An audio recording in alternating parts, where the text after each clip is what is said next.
If you've ever stared at your website copy and you've thought, this sounds professional, but it feels boring as hell, well, then this episode is for you.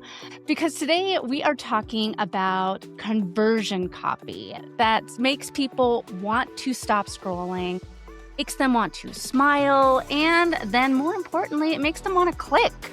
Welcome to Rocky Mountain Marketing. I'm your host, Katie Brinkley. Join us as we dive deep with the world's leading digital marketing experts every single Tuesday. It's all about giving you the strategies that are working right now, directly from those who are making an impact. With my 20 years of experience, I'm here to help you navigate the world of digital marketing. Whether you're looking to sharpen your skills or transform your business, you're in the right place. Let's get started on today's journey to success. My guest today believes that humor isn't risky in marketing. Being forgettable is. She's written conversion copy for brands like FreshBooks, Manly Bands, Loop Return, and Flaviar. She's a conversion copywriter, a comedian, and someone who regularly speaks at e-commerce and software conferences around the world, even when they ask her not to, which honestly makes me trust her even more. I saw her speak at a conference last year. It was the last conference that I went to in 2025. And I laughed, and she made me take a ton of notes. And she made her session stand out from a sea of sessions. And I was like, man, I gotta make sure that I go up to her. I talk to her. I tell her how memorable her session was to me, because that's what we need more of. In a world of AI, you need something that stands out. And that's exactly what Lianna Patch is here to do. She is going to help us stand out in a sea of sameness. I feel like with AI, we're turning into a bunch of robots out there. We're going to talk today about how getting your personality is going to help you convert, why safe copy is killing your sales, and how to use humor strategically, even if you think you are not funny. So, Leanna, thank you so much for joining me on Rocky Mountain Marketing today. Thanks for having me. These are all my favorite things to talk about. And I was telling you earlier that you were my first guest of 2026, and you're my first guest here in my new office. I just moved offices, so I'm like struggling with lighting. You're my first guest here with my new setup. So thank you for bearing with me here. And, you stood out to me at B2B Forum, and we had a blast together. You went up on stage at the karaoke and you rocked it. I mean, you are so much fun. So thanks for being an awesome human being and being so great. So let's talk a little bit about copywriting, because I feel like people are saying that copywriting and being a copywriter is dead now in 2026. And in 2025, it was dead. So let's talk about that. Is being a copywriter dead?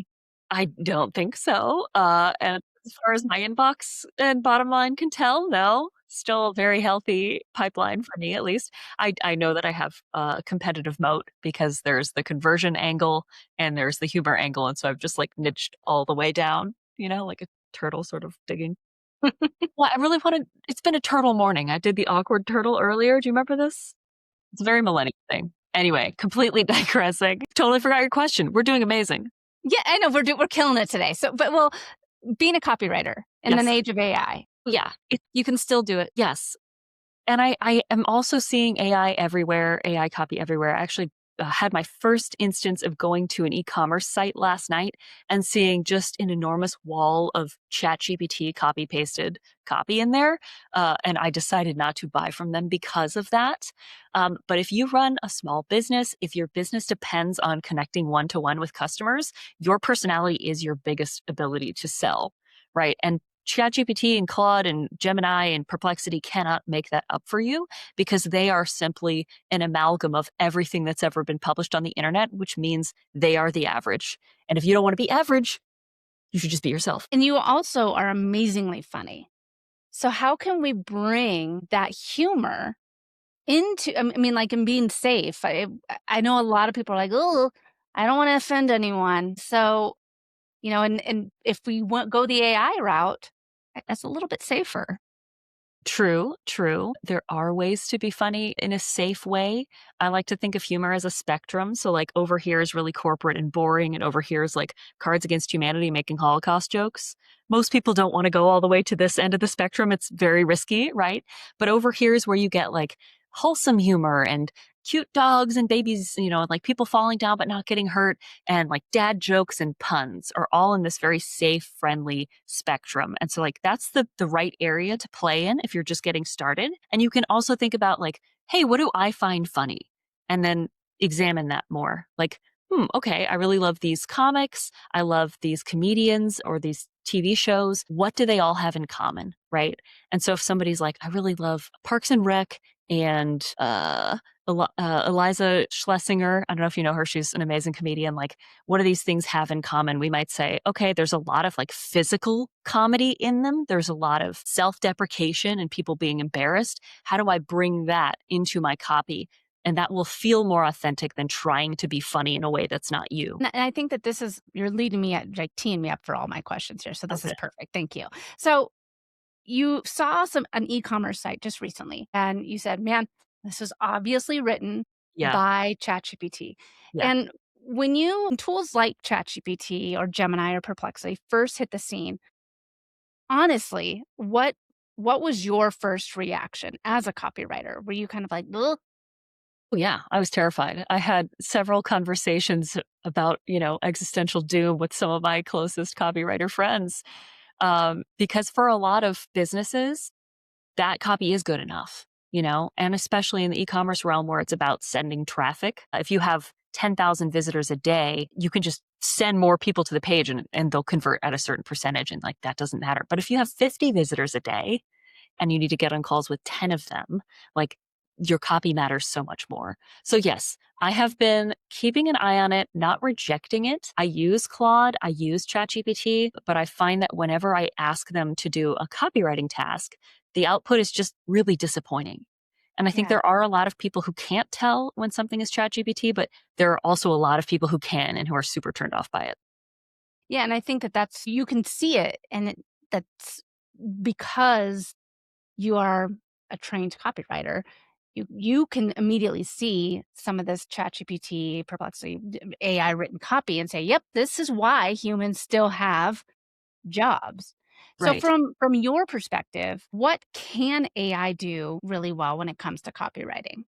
I take the question asking approach usually. Like, instead of asking it to write something for me, I'll upload a draft that I've written and say, go through this. Let me know if I'm making any jumps in logic, if I'm missing any social proof anywhere, if anything is unclear, and suggest places to cut. So I think it functions as a good editor, but then again, like, it will give you whatever you ask for. So you can upload a piece of copy that you're very confident about, and it will give you 10 pieces of feedback. And you're like, wait, no, I still feel good about this. I think you're wrong. So you have to trust your own expertise. Yeah. Yeah. So what's missing from AI written copy that you think that humor naturally fills in? That a human with humor can maybe just be that icing on the cake? I wanna say a soul, but I think that's a general. It really, for me, often it comes down to industry specific knowledge. So, especially if there are just ins and outs of your industry that you know super well that may not be talked about on the internet, or a certain vibe that you want to give across to your clients or customers, ChatGPT isn't going to be able to replicate that. And that's one of the best places to make jokes. So, like, if somebody has an objection, if I'm trying to sell a house and my customer or my client is like, this is actually my situation right now. I'm like, I don't want to pay the seller, like the agent fee. I don't want to pay the buyer agent fee and the seller agent fee. Like, that's 6% of my proceeds. Why wouldn't I just sell my house myself? That's a perfect thing to make fun of using your industry knowledge. And you're not making fun of the client, right? You're not putting them down or making them feel bad, but you're making fun of the situation. Like, we understand it kind of sucks. You got to give up 6% of your money, but think of it this way, 6% now versus like 12% later because you tried to do it yourself and now you're being sued, or however that situation might end up, Yeah. which I'm reaching out to some realtors in my hometown.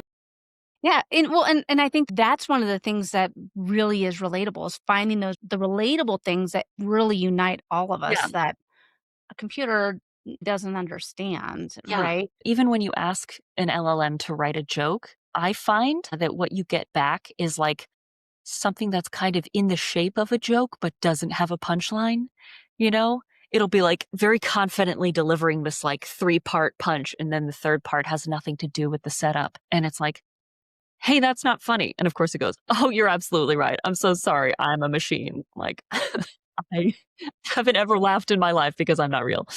Um, This guy, I follow this guy on Facebook because I'm old. And so that's where I watch all of my short form video nice. is on Yeah. Facebook Reels. But he's corporate bro and he does reels about ChatGPT where he pretends to be ChatGPT and like a normal human talking to ChatGPT and it's like, "Oh, you're absolutely right." Yeah. And it's so true like some of the things that these MLMs are trying to give us. It's like, what is wrong with you? It's like, oh, you're absolutely right. Such people pleasers that Yes. it's getting out of control. Right. If you want an army of yes men robots, then ChatGPT is perfect for you. But if you want actual critical thinking specific to your situation, you probably still need a human. Yeah. So well, let's talk about that now. So like how does humor matter more now that AI can just write passable copy? The copy that we're getting, these AI machines are getting better and better. And as you ask it to, like, well, actually, let's go ahead and think about this critically. Let's give it another run through. It will get better. But I think that it's more important than ever to have that human expertise. So, like, knowing the asides, kind Yeah. of like, well, yeah, none of us really want to pay 6%, but like, that's something that we all can agree on. Like, so let's talk about that. So this is a primary tenet of both comedy and copywriting, specificity, right? Humor is so much funnier when you get deeply specific, and copy is much more effective when you get deeply specific. So when you combine those two things, you have a great opportunity to connect with someone, right? So because the LLM is not living your life, running your business, dealing with your customers and clients, it doesn't know that sort of inside baseball, and it can only speak in generalities. And so if you get a draft that's structurally good from ChatGPT and you go back and you edit in some specificity and some, you said, asides. So like a parenthetical, like, hey, you remember when? Or like, hey, we know that, showing them that you know them. That's great. Sometimes that's all you have to do, right? But most people are just getting that output, copy pasting it and putting it on LinkedIn. And we're all like, we can tell you use this because the M dashes. Yeah. I used to love M dashes. RIP. Pour one out for the M dash. Well, that was one of the things too. I love that to Anne Hanley's event. She Yeah. had the Save the EM Yeah. dash merch.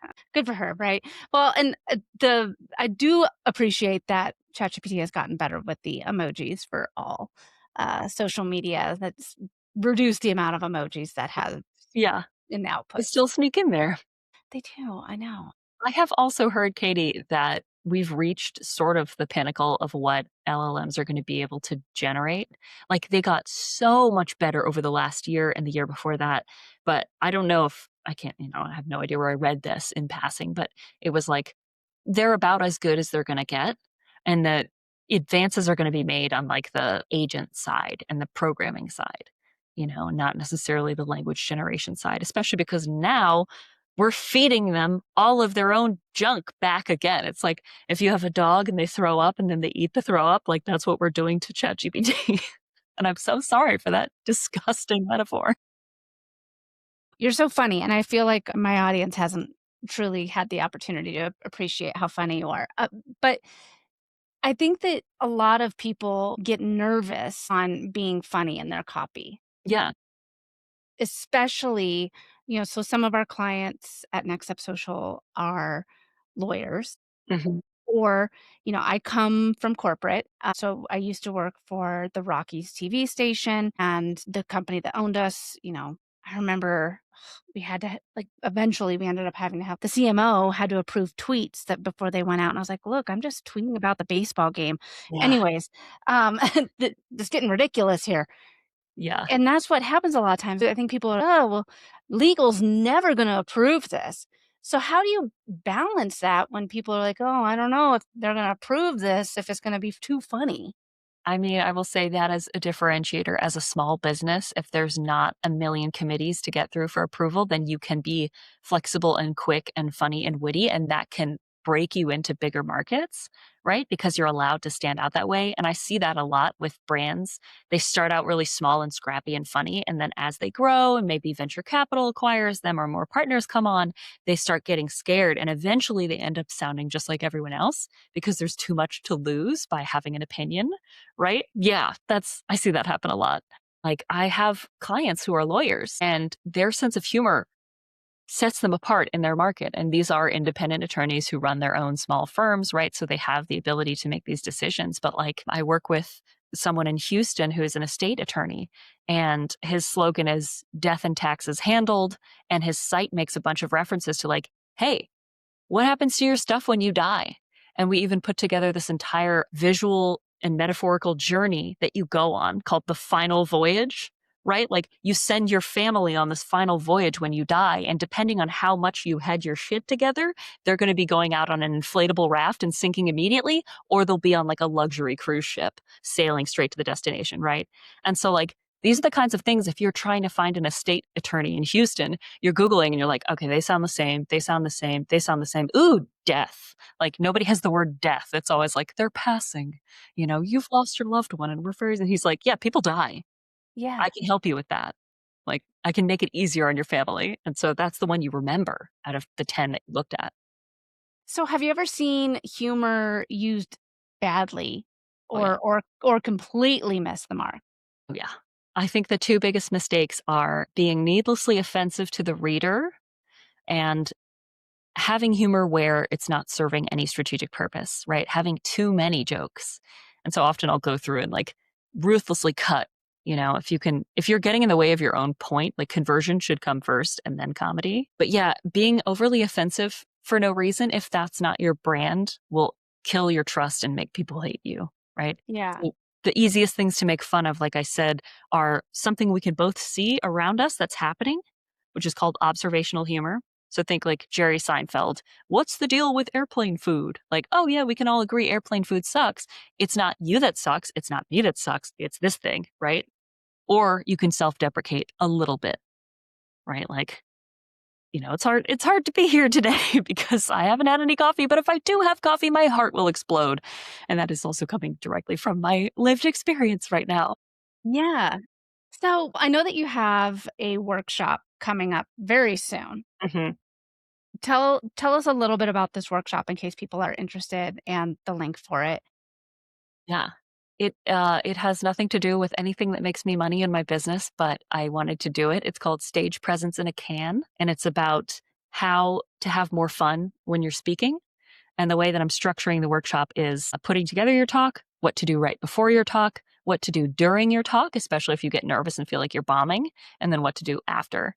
And again, like speaking is a small part of my business at the moment. I'm trying to grow it, but training other speakers, I'm sure won't bring me any more revenue, but I just wanted to do it because I want people to have more fun in general.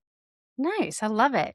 Yeah. Yeah. And so if people are interested in doing more speaking in 2026, absolutely check this out. We'll have a link in the show notes, but I'll let you say it. Well, yeah, it's bit.ly/SPIAC dash sign up, all one Yes. word. So SPIAC, stage presence in a can, a beautiful acronym, really rolls off the tongue. We love There we just, go. Perfect. Well, and I think that when you're talking about things that everyone can see it, like you said, observational humor, it makes it so that you're standing out from the crowd, and I think that when you're especially online with AI, it makes it so that we're seeing a lot of sameness. Mhm.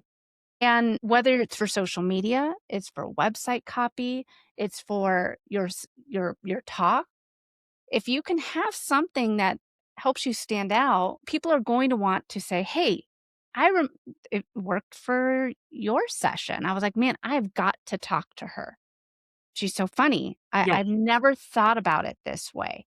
And that's what's gonna help you stand out in a I wish I could say I was the only digital marketing agency. Oh, how lonely it would be if you were. Well, that's true, but I imagine the wealth, You'd be you podcasting know? with yourself. You'd be like, "What do you think about that, Katie?" "Well, Yeah. But I mean, like, and that's the thing, like, just imagine though, like, this is where I think, with all this AI out there, we can get copy faster than ever, but what boring copy we're Yes. we're getting. And notably, what perfectly grammatically correct copy. And I can't remember what the principle is called, but there's a longstanding principle of copywriting where making small mistakes once every so often paradoxically builds trust. There's also a principle where revealing something sort of vulnerable or embarrassing about yourself makes people trust you more, right? There's a famous ad for, I think, either Avis. I think it was Avis car rental. Do you know this ad that I'm talking about? Mm-mm. So Hertz, I think, was number one for car rental, and Avis ran a print ad that was like, we're number two, which means we try harder, which is an incredibly effective way to be like, wow, okay, they're very honest. They know where they stand in the market. And now I believe them that they try harder. So I should give them a try. Right. So if you can be honest almost to a fault, a little bit self deprecating, but not so much that you absolutely undermine yourself, people will flock to you because they trust you. And there's so little to trust on the internet these days with deep fakes and whatnot. Yeah. Yeah. So with the entrepreneurs that are writing their own copy right now at midnight using AI, what is the one mindset shift that would immediately improve their messaging? Think giving yourself permission to have a little fun with it. I think especially when we're writing our own copy, we go into this like, middle school essay writing, like, okay, I have to have an intro and then three body sentences and a conclusion. And like, it feels like you're stepping into this different persona. And a lot of us dread that, right? And I'm not immune to that. So asking yourself, what would this look like if it were fun right now? Or how would this feel if it were fun? What would I do if this were fun? I think is a good place to start. I can't agree enough with that because it's if you're not having fun with it, then what's the point, It's not gonna And fly. yeah, Come spend it's it later. so true.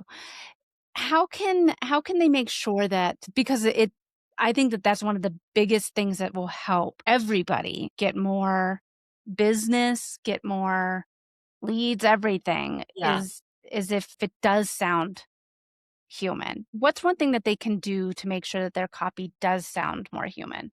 Read it out loud. Yeah. That's my number one piece of advice, and actually, I made this deck of cards recently to help you write and edit and have more fun with your copy, and a couple of the cards in here are like, read it out loud as Morgan Freeman, read it out loud as Batman, read it out loud as a monster truck announcer or with a British accent or whatever, so you can just, like, step out of your head and hear how it might sound to other people versus how you think it sounds to you. That sounds really I love that. Do you sell those? I do, and they all just came in the mail, and so I have a bunch of them sitting right over there in my office, and I That's amazing. Gosh, look at all these fun things. You got workshops, you got deck of cards, all the fun things. wishy. We don't. Yes. Okay, so as we start wrapping this up, if you think brands are because I think this is one of the things that like I follow Wendy's on Mhm. social media because I think they're great. They don't sound like other brands. They don't they are different. I think they go outside the box. I think that that's one of the things that is more brands should do is not sound the same. They should give themselves a little bit of a personality. What do you think about brands sounding different on different platforms? Like so Mm, having a unique voice on their website versus their Twitter or mhm. X versus their Facebook versus their Instagram. What do you think about having a personality per platform? Yeah, that's a great question because a lot of where I see humor fall short is that lack of cohesion. So, like, someone will be really funny on Twitter, and then you get them in an email, and it's like, "Oh, somebody else was writing those tweets," Like, this is wrong. Mhm. And that's why I steer clients away from having a really funny website if they're not actually very funny themselves. Like, you gotta have some range here where, Yeah. just a little bit of friendliness, like we said, is enough. I will say Wendy's was like one of the first brands to really go hard in the paint with that kind of tone. And now everybody's doing it. Everybody wants to be this like irreverent, cool, like peer. I don't know if you saw that screenshot from a few years ago. It was like Wendy's, DiGiorno's, and Sunny D like all talking to each other in a thread on Twitter. And it was like all humans have left the chat. Like no one, the brands are just conversing among themselves now. There's like huge resistance to that. Yeah, I think Mostly when brands are getting started, they're afraid someone's going to go off the rails and go too far with it. And the way you can protect against that is by putting together just a one pager on like, what do we sound like? And a couple of examples, like actual sentences. Are they short? Are they long? What words do we use and not use? What topics do we make fun of and not make fun of? What shows and cultural touch points do we reference? Do we use emojis or not? Which ones? And then just having something you can double check against that doesn't require getting in touch with someone who may or may not be like on the C-suite, not in the Yeah. office right now. So if someone's listening right now and they want to stand out more in 2026, what is the first uncomfortable but necessary change that they should make in their marketing?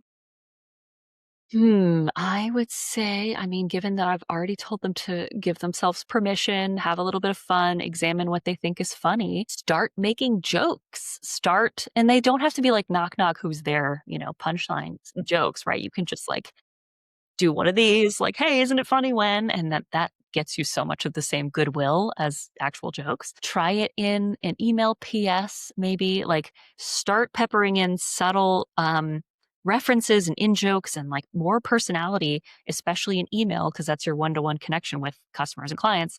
See what happens. You can even ask like, hey, we've been trying to be a little bit funnier for a while and more personable. Is that working for you? Do you like that? I did that with a client. Yeah, is that working for you? We literally we surveyed the client's list a few years ago and said like, hey, we used to write these emails very factually and straightforwardly. Now we're doing jokes and puns and gifs.